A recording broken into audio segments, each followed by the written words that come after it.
सावधान, किसी भी वक्त बंद हो सकता है इंटरनेट और आपके सारे काम एक झटके में रुक सकते हैं। रूस और यूक्रेन के बीच जारी जंग में अब रूस ने लिया अहम फैसला।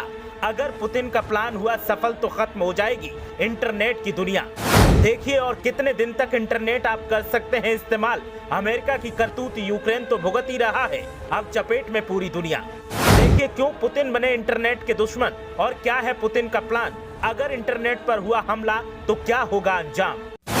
रूस यूक्रेन की जंग के बीच अब इंटरनेट हथियार बनता जा रहा है और अगर ऐसा हुआ तो फिर पूरी दुनिया में इंटरनेट एक झटके में बंद हो जाएगा। डिजिटल युग में इंटरनेट हर किसी के लिए मजबूरी है और इस मजबूरी पर हमला हुआ तो फिर देखिए अंजाम क्या होगा।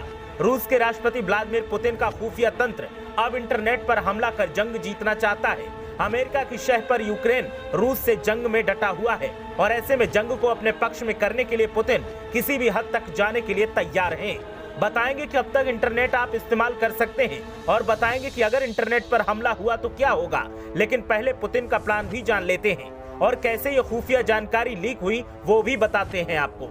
दरअसल रूस और यूक्रेन के बीच एक बार फिर से जंग ने रफ्तार पकड़ ली है। दोनों तरफ से लगातार हमले किए जा रहे हैं। रूस के राष्ट्रपति व्लादिमीर पुतिन ने तो इशारों ही इशारों में न्यूक्लियर अटैक की भी धमकी दे डाली। इस बीच ब्रिटेन के तट पर रूस के एक जासूसी जहाज के दिखने से हड़कंप मच गया।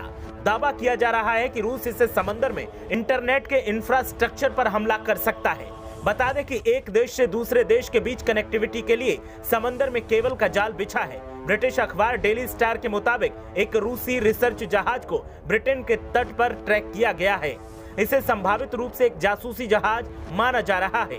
कहा जा रहा है कि वर्ल्ड वाइड वेब के लिए महत्वपूर्ण बुनियादी ढांचे पर हमला कर सकता है। अप्रत्याशित रूप से दिशा बदलने के बाद रॉयल नेवी पोत इस पर नजर रख रही है। दावा किया जा रहा है कि ये जहाज रूसी सरकार का है। इस जहाज का नाम अकादमिक बोरिस पेट्रोव है। ये जहाज 17 अक्टूबर को कालिनिनग्राद में अपने घरेलू बंदरगाह से आगे बढ़ा था। इसे इंग्लिश चैनल के जरिए दक्षिण अटलांटिक की तरफ जाना था। जहाज को वैज्ञानिक अभियान की साइट पर जाने के लिए तैयार किया गया था। हालांकि 21 अक्टूबर को जहाज ने अपना रास्ता बदल लिया और अब आने वाले दिनों में इसके स्कॉटिश द्वीपों को पार करने की उम्मीद है। दरअसल ये उत्तरी सागर में नॉर्वेजियन तेल क्षेत्रों को पार करते समय काफी धीमा हो गया था। द वीक के अनुसार यूरोप के बीच लाए गए fibre optic cable world wide web की बेहद अहम कड़ी है। कम से कम 95% ग्लोबल कम्युनिकेशन का इस्तेमाल इसी केबल से किया जाता है, जबकि बाकी सैटेलाइट के जरिए होती है। ऐसे में अब यूके और बाकी यूरोपीय देशों ने इस पर खास नजर रखनी शुरू कर दी है। लेकिन अगर पुतिन ने वर्ल्ड वाइड वेब पर हमला किया तो फिर पूरी दुनिया ठप हो जाएगी और अरबों का नुकसान हर देश को झेलना पड़ेगा। साथ ही हो सकता है कि इससे विश्व युद्ध का खतरा भी बढ़ जाए। ब्यूरो रिपोर्ट, मीडिया हलचल।